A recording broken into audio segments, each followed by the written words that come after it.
Hello everyone, welcome back to Higher Soul Tarot. And in today's reading, we will see that what your next love story would be. तो how your next love story is going to be, कैसे होने वाली है आपकी next love story, आपकी love life में next क्या होने वाला है, क्या लिखा है, आपकी लव लाइफ में क्या डिस्टाइन है जो होके रहेगा. Late me just see all these things. So pile number 1 के लिए पाइल नंबर 1 ये है और पाइल नंबर 2 ये है. तो आप इन दोनों में से इंट्यूटिवली कोई पाइल सेलेक्ट कर लीजिए. Pile 1, pile 2. For the people who have chosen pile 1, right. तो देखते हैं आपकी लव स्टोरी में नेक्स्ट क्या होने वाला है. हो सकता है, देखिए पहले मैं बता देती हूँ कि जिन्होंने पाइल नंबर 1 को चूज़ किया है, they might have faced some sort of loss in a relationship in the past. हो सकता है उनका कोई रिलेशनशिप है जो एंड हुआ हो. ठीक है, ये भी एक पॉसिबिलिटी है जो मुझे यहाँ पे दिखाई दे रही है. They are mourning over the loss of something, but अभी भी कहीं ना कहीं आपके मन में ना एक उम्मीद है कि क्या पता वो वापस आ जाए. ठीक है, ऐसा कुछ मुझे यहाँ पे दिखाई दे रहा है. हो सकता है, right, for some of you. ज़रूरी नहीं है हर किसी से रेजोनेट करे. बाकी और देख लेते हैं कि क्या होने वाला है.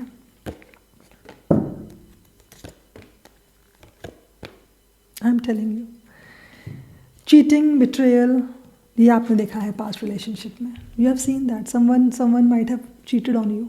आपको छोड़ के चले गए, ठीक है, और अभी वापस आने का सोच रहे हैं. ये भी एक पॉसिबिलिटी है. जितना आपने किया उनके लिए ना, जी, जितना आपने किया उनके लिए आपको वो मिला नहीं. आपने बहुत इमोशंस अपने इन्वेस्ट किए इस रिलेशनशिप में. आप इमोशनल, ही इज़ प्रैक्टिकल, और ये रिलेशनशिप कहीं ना कहीं कंडीशनल हो सकता है. You use to spend money involvement हो सकता है जब काम होता होगा. Maybe some sort of need. That relationship was need based. ठीक है, अब वो नीड कुछ भी हो सकती है. That was not based on emotions, attachment, no, that was based on need fulfilment. तो ये उसके लिए हो सकता है ये रिलेशनशिप हो. तो अब आपकी नेक्स्ट लव स्टोरी में देयर इज़ अ पॉसिबिलिटी कि हो सकता है कि आपके एक्स की तरफ से आपको कोई कम्युनिकेशन आए. ठीक है, आप एक्सपेक्ट कर सकते हैं कि आपके जो एक्स हैं वो आपको कम्युनिकेट करें, आपसे बात करने की कोशिश करें, आपसे मिलने की कोशिश करें. तो एक्स वापस आते हुए मुझे ऐसा लग रहा है कि it is toxic. It is a very toxic relationship. ये इंसान बहुत टॉक्सिक है जो भी है. मैं आपको यही सजेस्ट करूँगी कि इस टॉक्सिसिटी से निकलें, इस obsession. Maybe you are obsessed about this person. आप चाह के भी उनको छोड़ नहीं पा रहे हैं. आप उनसे मूव ऑन ही नहीं कर पा रहे हैं. आप अभी भी ट्रैप्ड हैं अपने ओल्ड रिलेशनशिप में. वही पुरानी यादें, वही मेमोरीज, ये आपकी एनर्जी भी हो सकती है. लेकिन ये जो इंडिविजुअल है, ही इज़ वेरी टॉक्सिक. मैंने बोला ना, this relationship was based on desires, needs. There was no love. और आपकी तरफ से वो प्यार था, that is for sure, right. तो आपके एक्स कहीं ना कहीं आपको कांटेक्ट दोबारा कर सकते हैं, बट ये एक कार्मिक बोल लूँ, टॉक्सिक बोल लूँ, नार्सिसिस्ट बोल लूँ, ठीक है, वो वाला रिलेशनशिप है. तो मैं आपको सजेशन तो नहीं दूंगी कि आप इसमें दोबारा से जाएं, क्योंकि need based, no love, I don't see love, right. there is no love in this connection, or out of this need they will contact you. There is a possibility. तो इस चीज़ का आपको ध्यान रखना है. और ये हो सकता है कि आपका जो रिलेशनशिप एंड हुआ था ये करीब 6 महीने 1 साल पहले हुआ हो. 6 months, after 6 months or after 1 year they are going to come back or something. मैंने बोला ना, अपनी कोई विश पूरी करने के लिए, या तो आप चाहते होंगे वापस आएँ. May be you want that they should come back. ये भी हो सकता है, आपकी विश है वो. अब टॉक्सिक है तो क्या हुआ, लेकिन अब आपकी विश है ना. तो अपनी विश फुलफिलमेंट कर लें, आप अपने ईगो को सेटिस्फाई कर लें, आप मिल लें, लेकिन दोबारा से इस रिश्ते में ना पड़ें. ठीक है, दोबारा से इस रिश्ते में ना पड़ें. ठीक है।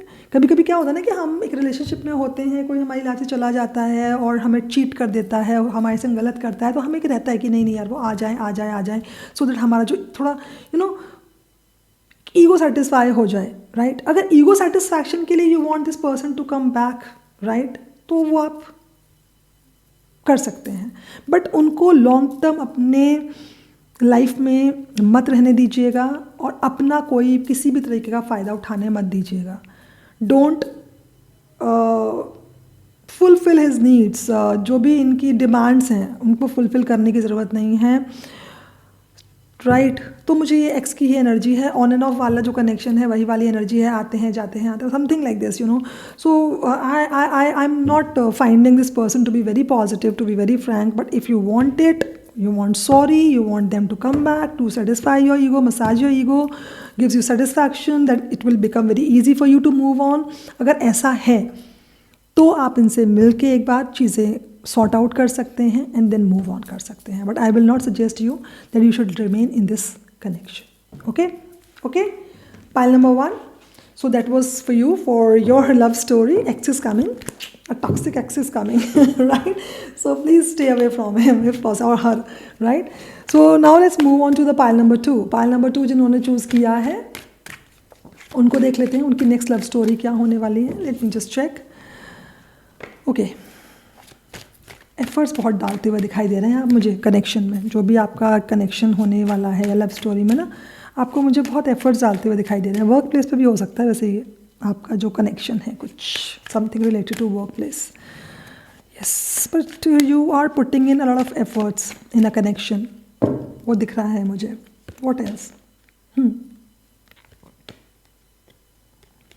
लॉन्ग डिस्टेंस कनेक्शन भी हो सकता है ये, जो आपका एक जो ऑलरेडी कनेक्शन में हो सकते हैं मे बी आप, और अगर कोई नया है तो भी एक डिस्टेंस ज़रूर होगा, from not from the same city और समथिंग, और नॉट नियर बाय, कुछ डिस्टेंस का हो सकता है। If some new connection is coming, right, हो सकता है आपकी बात इनसे यूट्यूब सॉरी व्हाट्सएप या इंस्टाग्राम या कुछ सोशल मीडिया पे कुछ के थ्रू वो आपको मिलें, ठीक है, या ऑलरेडी अगर कनेक्शन में हैं तो हो सकता है आपके जो पार्टनर हैं वो ऑलरेडी कहीं आपसे दूर रहते हैं, किसी दूर अलग शहर में रहते हैं, किसी अलग लोकेलिटी में रहते हैं या किसी अलग देश में रहते हैं, और आपकी फ़ोन पे ही ज़्यादा बातें होती हैं, राइट। आप सोशल मीडिया पे कनेक्ट करते हैं, व्हाट्सएप पे, इंस्टाग्राम पे या कॉल्स पे, आप वैसे ही ज़्यादा कनेक्शन अभी है जो आपका चल रहा है, तो आपको एक्चुअली आपको ऐसा लगता है कि आपको इस रिलेशनशिप पे बहुत ज़्यादा एफर्ट्स डालने पड़ते हैं। Being in a long distance relationship is actually not easy, right. तो एक लॉन्ग डिस्टेंस रिलेशनशिप में आप ऑलरेडी हो सकते हैं, जो ऑलरेडी रिलेशनशिप में हैं, लेकिन जो रिलेशनशिप में नहीं है उनकी नेक्स्ट लव स्टोरी में कोई ऐसा रिलेशनशिप है जो उनकी लाइफ में आता हुआ मुझे दिखाई दे रहा है। एक लॉन्ग डिस्टेंस रिलेशन, कुछ ऐसा रिलेशनशिप उनकी लाइफ में आ सकता है, राइट। तो जैसा भी आपके साथ है, जैसा रेजोनेट करे, take it that way, right. तो और what else they can expect? Happiness, family, marriage, stability. आप मुझे एक रिलेशनशिप में अगर आप थे तो आप मुझे उसमें एक स्टेबिलिटी आती हुई दिख रही है। You can get married to this person, marriage का कार्ड, एक स्टेबिलिटी का कार्ड है फॉर श्योर, ये आपको मिल रहा है। एक ओवरऑल हैप्पीनेस है जो आपके लिए आ रही है, एक स्टेबिलिटी है, एक मैच्योरिटी है, एक नेक्स्ट लेवल पे जा सकता है आपका ये कनेक्शन, राइट। आपका ये कनेक्शन एक नेक्स्ट लेवल पे जा सकता है, एक अंडरस्टैंडिंग आती हुई मुझे दिखाई दे रही है। Your partner is a very understanding partner, no doubt about it, no doubt about it, ठीक है। आपको एक स्टेबिलिटी तो आपको इस रिलेशनशिप में मिल ही रही है। ओवरऑल हैप्पीनेस, विश फुलफिलमेंट, आप मुझे ऐसा लग रहा है वो आपको इस रिलेशनशिप में मिलेगी, and you can get married to this person also. एक लॉन्ग टर्म जाता हुआ दिखाई दे रहा है। मैंने बोला ना, इस रिलेशनशिप में चाहे आप या आपके पार्टनर, मुझे दोनों एफर्ट्स डालते हुए दिखाई दे रहे हैं। If people who are watching this they are already married, तो मुझे आपकी शादी में बहुत स्टेबिलिटी आती हुई दिखाई दे रही है, ठीक है। People who are already married, now your partner will also put in efforts to be in this connection, ठीक है। ये भी एक पॉसिबिलिटी है। कुछ मैरिड लोग भी हो सकते हैं जो इसको देख रहे हों। यस, आपके इमोशंस मुझे फुलफिल होते हुए दिख रहे हैं। इमोशनल कंटेनमेंट, इमोशंस कहते हैं ना कि एक satisfaction, a kind of satisfaction, एक जो आपके the kind of satisfaction you get in a relationship, being in a relationship, जो आपकी एक emotional, physical, you know, all sort of happiness you get in a relationship, that overall happiness, मुझे वो आती हुई दिख रही है। आपके पार्टनर कहीं ना कहीं आपको एक इमोशनल प्लेन पे, इमोशनल लेवल पे भी समझते हैं, वो आपके इमोशंस को भी समझते हैं, उसको भी इम्पोर्टेंस देते हैं, ठीक है। ये भी है एक, और एक न्यू बिगनिंग तो मुझे इस रिलेशनशिप में आती हुई दिख रही है। रिलेशनशिप नेक्स्ट लेवल पे जा सकता है, शादी हो सकती है, एक स्पार्क बढ़ सकता है दोबारा से। अगर आपको लगता है रिलेशनशिप में बड़ी बोरियत आ गई, बोरिंग हो गया, तो एक न्यू स्पार्क, एक न्यू बिगनिंग, वो मुझे आती हुई दिखाई दे रही है in this connection. That's what I feel, yeah yes. And after so much waiting, you might have seen a lot. Past मुझे लग रहा नहीं है कि बहुत ज़्यादा अच्छा रहा है, बट कुछ चेंजेस हो रहे हैं, थिंग्स आर चेंजिंग, चीज़ें बहुत बदल रही हैं। Now you are becoming stronger, the people who are watching this reading, now things are turning. आपका जो होल्ड है रिलेशनशिप पे ना, वो ज़्यादा आता हुआ दिखाई दे रहा है मुझे, ठीक है। Your position is becoming very strong in this connection. Now finally your partner has realized your value. ये भी हो सकता है एक।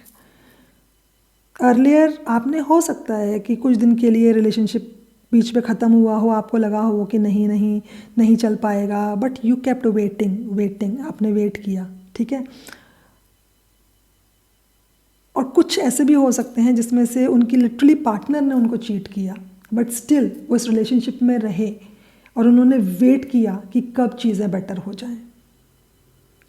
अब वो चीज़ें बेटर होती हुई दिखाई दे रही हैं, आप मुझे स्ट्रांग होते हुए दिखाई दे रहे हैं, आप मुझे डोमिनेट करते हुए दिखाई दे रहे हैं। अब चीज़ें बिल्कुल पलट रही हैं, ठीक है। That thing is coming for sure.